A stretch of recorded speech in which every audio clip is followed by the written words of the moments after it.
Bicho, pode-se dizer que tudo começou bem aqui.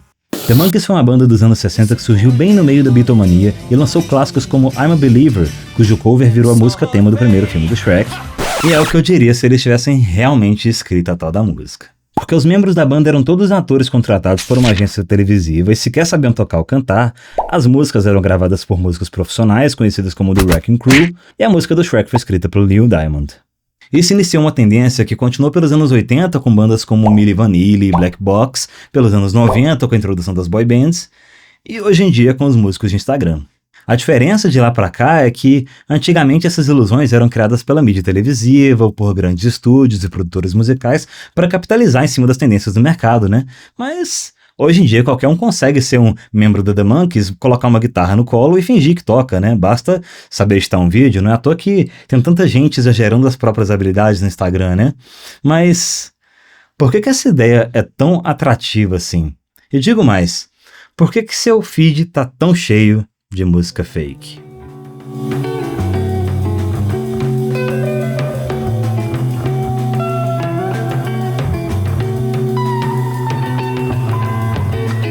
Quem viveu cercado da cena do rock e do metal nos anos 2000 com certeza vai se lembrar da polêmica que girou em torno da banda Dragon Force na época. Para quem não presenciou esse debate, a banda ficou especialmente popular com a inclusão da música Through the Fire and Flames como faixa bônus no terceiro jogo da franquia Guitar Hero. Essa era uma música extremamente rápida que exigia muita destreza dos jogadores, perfeita para ser o desafio final do jogo.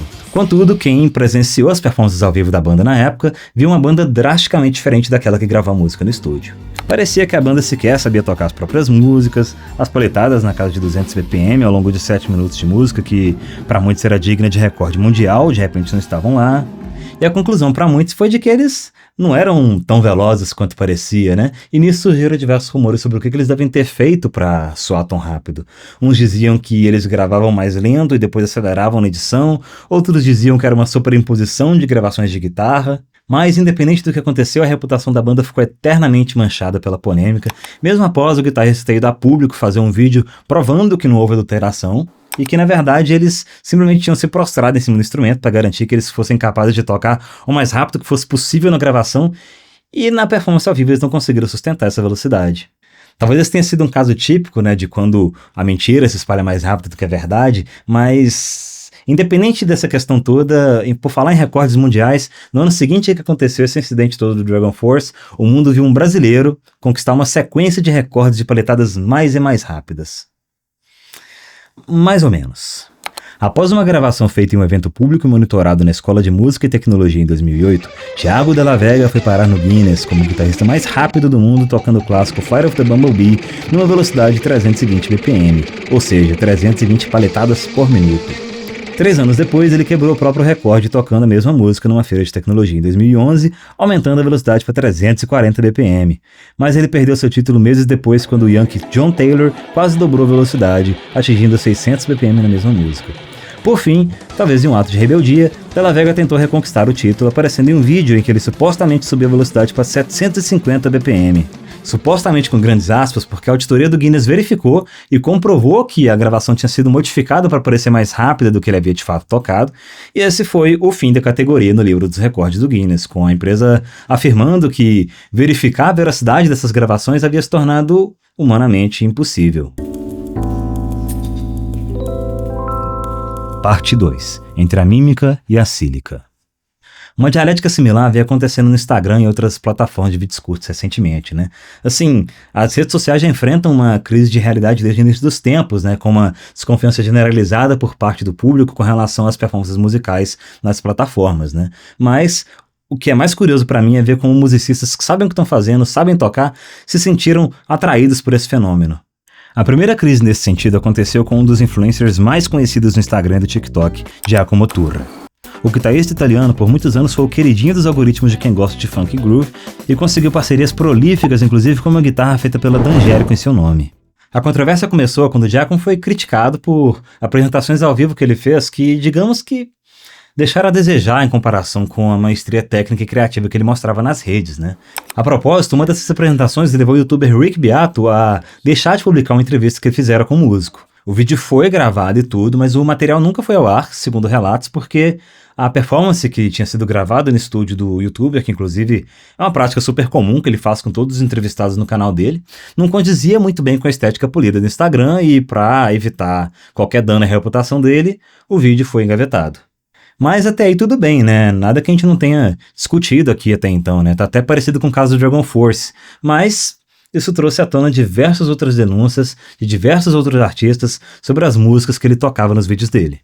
Diversos canais de análise de áudio e vídeo entraram na cena para investigar e constataram que os vídeos dele eram basicamente mímicas em cima de áudios profundamente editados, quantizados e por vezes gerados através de arquivos MIDI e softwares de instrumentos virtuais. Assim, novamente, até aí meio que tudo bem, isso é uma prática comum, tá? Muito usada em videoclipes, até aceitável dependendo do contexto, mas não parou por aí.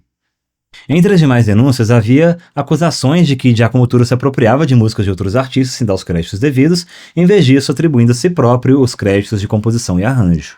O também baixista e youtuber Dani Sapko apontou que em muitos casos o guitarrista transcrevia essas músicas, nota por nota, e as vendia nos seus sites sem devolver um tostão sequer para o artista original, e quem tentasse comentar marcando o autor original para poder alertar sobre o que estava acontecendo, tinha seu comentário deletado imediatamente. E aí a coisa escalou tanto que o caso de Giacomo Turro talvez tenha se tornado o maior escândalo de autenticidade do Instagram quando grandes marcas como Lane, D'Angelico e o canal Andertons removeram seus conteúdos e patrocínios depois das extensas evidências de plágio trazidas a público pela comunidade de músicos. Mas Turro não foi nem de longe o único musicista a ser alvo do escrutínio dos especialistas, né? O próprio Denis Sapko já apontou diversos casos de mulheres musicistas que dublam em cima de áudios pré-gravados só pra fisgarem a galera que passa horas vendo vídeo com a mão debaixo da coberta, se vocês me entendem bem. Assim, a maioria desses musicistas, né, sequer sabe onde é que estão as notas que estão sendo tocadas, a mão que devia estar num lugar do braço do instrumento tá em outro completamente diferente, não tem nenhum esforço pra parecer real, assim, sabe? Mas novamente, o que me preocupa são aqueles que sabem perfeitamente onde é que cada nota tá. Masoma Daniels é uma guitarrista que ficou famosa fazendo solos de afrobeat, blues e soul nas redes sociais e ficou conhecida por alguns como BB Queen por causa do talento. Solos razoavelmente bons, as notas mais ou menos no lugar, mostrando que é alguém que claramente sabe o que tá fazendo. Mas com música de IA, mano. Assim, eu não vou nem entrar no âmbito desses vídeos de guitarristas que estão aparecendo no Instagram, que são completamente feitos por inteligência artificial, que pra mim rompe com qualquer semblante de ética e moral, né? Porque esse aqui não é o caso, o vídeo dela é real, sabe? Não me leve a mal. Só que ela tá dublando solos de músicas feitas por inteligência artificial, com ligeiras mudanças de tom pra parecer legalmente distinto, como se diz na música original. E é o que eu tô falando, sabe? Ela não precisa fazer isso, ela sabe tocar bem, tem vídeo dela ao vivo tocando, que mostra claramente que ela toca bem, que ela não precisa fingir ser alguém que não é, mas ela escolheu seguir esse caminho e tá rachando e ganhar dinheiro. Parte 3. Por quê? Assim, como eu falei, né, mimetizar a execução de uma música, ou dublar, ou fingir, ou seja lá como você preferir chamar, é perfeitamente normal e aceitável, por exemplo, quando você está num cenário em que é mais fácil você gravar o áudio sem filmar para garantir que a execução está perfeita. Então, por exemplo, isso é útil se você não quer aparecer na filmagem lendo a letra no celular, ou se você não quer aparecer prostrado em cima do instrumento, todo travado, para garantir que o take saiu perfeito. Então você se garante no áudio primeiro e depois você pode se dar o luxo de sorrir para a câmera sem preocupar com a nota mascada, sabe? Porque para conseguir filmar sem dublar, gravando o áudio em tempo real, a pessoa tem que despender muito tempo em tentativas imperfeitas e é natural que o resultado não saia o mesmo do que gravar o áudio primeiro e depois filmar, né? A postura e a presença de palco não ficam a mesma coisa. Mas apesar disso ser relativamente bem aceito por quem já vivenciou e sabe como é que esse tipo de coisa funciona, dublar acaba sendo visto como negativo e vergonhoso por quem não entende, né? No livro Liveness in Modern Music, o autor Paul Sanden discute como que o público tende a perceber performances ao vivo como sendo mais reais e performances pré-gravadas tendem a ser percebidas de uma maneira mais derrogatória, né? Sendo chamadas de artificiais, de enlatados, de mecânicos, sem vida. Essa conclusão indica que é uma quebra de expectativa nos vídeos em que a pessoa mimetiza ou dubla em cima de um playback, né? Porque o vídeo parece que é real, mas não é, a gravação foi feita em outro momento, né? Isso gera para o espectador uma sensação de que ele foi enganado, de que a música é fake, de que o artista é fake e tudo mais assim. E talvez pode até ser mesmo, sabe? Vai depender da capacidade do artista de conseguir sustentar isso quando for confrontado pelo ceticismo. Daí o problema, né, com a quantidade de gente que simplesmente coloca um instrumento no colo e acha que sabe tocar, caçando curtidas, sem nem saber o que tá fazendo, sabe? Ou como o caso de Giacomo Turra, né, que, segundo os relatos do Wikibeato, também não conseguiu garantir a performance ao vivo também, né? Tipo, ele toca bem, sabe tocar e tudo, mas não no nível que a estética que ele propôs no Instagram exige, né? Mas, e eu repito, o problema são aqueles que sabem o que estão fazendo e preferem seguir esse caminho, né? E aí é que fica a questão, né? Por quê? Por que a Messoma Daniels preferiu dublar em cima de músicas de IA, mesmo com tanta gente desmentindo ela? Por que Giacomo Turra preferiu seguir uma estética que ele não era capaz de executar? Eu vou ir mais fundo ainda, né? Por que usar músicas de outras pessoas, que é algo que a Messoma Daniels também fez, né? Considerando que mais de 21 milhões de músicas protegidas por direitos autorais circulam entre desenvolvedores de algoritmos de inteligência artificial, né? Por quê? Porque nós vivemos no capitalismo, onde tempo é dinheiro, e aqui, quanto menos tempo você precisa investir, mais dinheiro você ganha. Parte 4. Onde tempo é dinheiro. No capítulo sobre a indústria cultural do livro Dialética do Esclarecimento, os autores discutem que no capitalismo a arte deixa de ser uma expressão humana única e tudo mais para se tornar uma mercadoria industrial. Então, para maximizar o lucro, a indústria cultural precisa de padronização e previsibilidade. Isso implica que o erro humano, a variação de dinâmica, o tempo necessário para se criar uma música ou para aprender uma música do zero são tidos como ineficientes e imprevisíveis para o mercado, né? Porque o Instagram, por exemplo, ele exige vídeos curtos que tem uma fórmula replicável para reter a atenção da pessoa nos primeiros 3 segundos, que tem uma perfeição mecânica, e o áudio milimetricamente editado ou as músicas de IA ou pegas de outra pessoa são o ápice disso, removendo o fator humano para poder criar uma mercadoria perfeitamente comercial de consumo rápido. Então, em vez de você ter que compor algo do zero, ou pior, né, ter que passar parte do seu lucro para um outro artista, é muito mais rápido e lucrativo você pegar uma música já pronta na internet que você achou, de alguém que você nem sabe quem que é direito, fingir que sabe tocar ela, e além de tudo você vai parecer mais habilidoso ainda do que você realmente é, porque além de você ser o bambambam que toca bem pra caramba, você ainda é capaz de criar arranjos em tempo recorde pra ter sempre um post pronto no Instagram todo dia, né? E quanto à edição, pra parecer melhor do que realmente é, né? Eu já falei sobre isso em outro vídeo, mas essencialmente é porque o ser humano ele valoriza o virtuosismo como algo que se torna mais impressionante conforme ele parece menos acessível. E esses influencers gostam de capitalizar em cima dessa predileção, né? Então quanto mais difícil, tecnicamente perfeito e esteticamente impecável for o vídeo, mais pessoas vão assistir e mais dinheiro o influencer faz. Assim, felizmente alguns até que caem na real, né? Igual o Giacomo Turra, pelo visto, ele já parou de pegar a música de outras pessoas e agora ele tá focando em arranjos de músicas já mais conhecidas, mais consagradas, né?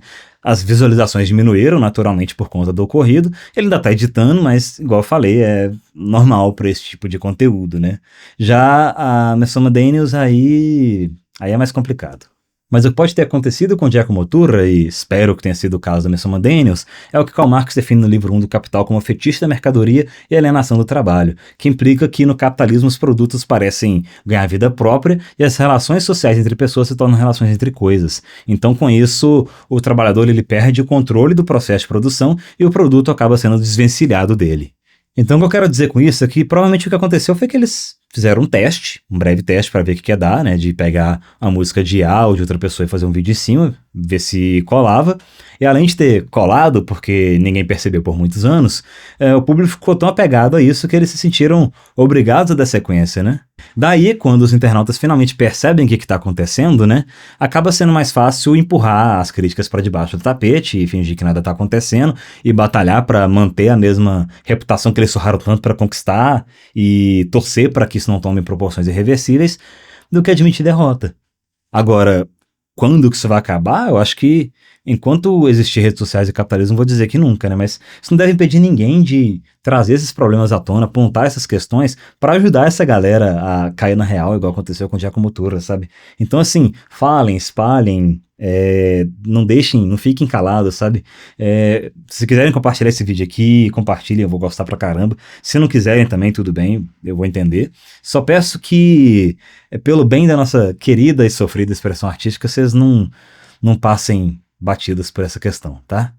Só sejam respeitosos quando forem comentar nos posts dessa galera. É isso. Tchau. Pessoal, eu sei que vocês estão querendo ver o Wilson um pouquinho aqui agora, ele tá até aqui, mas eu queria aproveitar esse momento um pouco para poder fazer um anúncio importante, tá? O canal agora pode ser monetizado, recebi a cartinha do Google aqui. O que isso significa? Eu ainda não vou receber pelas propagandas que eu acho que vocês veem nos meus vídeos, tá? Mas o que isso me possibilita agora é colocar alguns botões novos aí que vocês devem estar vendo no vídeo por agora, né? Botãozinho de hype, essas coisas assim, que antes não era possível. E eu vou abrir um clube de assinantes do canal, que é aquela coisa que vocês veem de vídeos exclusivos do canal, que você tem que pagar para poder ver e tudo mais assim, sabe? Mas a minha intenção não é tirar do valor do que vocês veem aqui no canal, igual esse vídeo que vocês acabaram de ver e tudo mais assim, tá? A intenção é colocar coisas extras que normalmente não iriam no canal, né? Ainda tô pensando no que eu vou fazer, inclusive aceito sugestões. O Wilson tá aqui para me ajudar também, mas a intenção é fazer coisas assim, quadros como eu avaliar músicas de vocês, quem tiver aí que faça música, queira que eu avalie, posso fazer isso por lá. Posso fazer assim, uns assuntos mais pessoais, que quem quiser, assim, quem quiser saber mais da minha vida, eu acredito que ninguém queira. Mais coisas assim desse tipo, não quero deixar de fazer esses vídeos aqui. Esses vídeos eles vão continuar sendo gratuitos, porque conhecimento ele tem que ser acessível para todo mundo. Mas eu quero colocar coisas que às vezes podem até complementar isso daqui, igual tem entrevistas que eu estou considerando fazer agora, que talvez eu disponibilize elas na íntegra, na parte de assinantes. Então, quem quiser ver o vídeo normal vai estar lá, mas quem quiser ter acesso à entrevista completa vai estar disponível para quem pagar aí uma mixariazinha, né, coisinha barata, não vai ser caro não. Então é isso. Eu ainda estou pensando o que eu vou fazer, ainda não tem nada muito definido, tá meio solto ainda, igual eu falei, eu aceito a sugestão de vocês, mas eu só vim aqui para poder fazer esse anúncio aí, que eu acho que é importante para vocês ficarem sabendo aí que agora vai começar a aparecer algumas coisinhas. E eu vou, se vocês quiserem colocar nos comentários o que vocês acham que seria legal de colocar lá dentro, o que vocês acham que vocês estariam dispostos a pagar para me ver falando, né? Vou também abrir um post na comunidade lá, para vocês poderem comentar também. E é isso. Agora, para quem quiser ver o menino, tá aqui, né? Dá um oi pro pessoal aí. E é isso aí, galera. Valeu.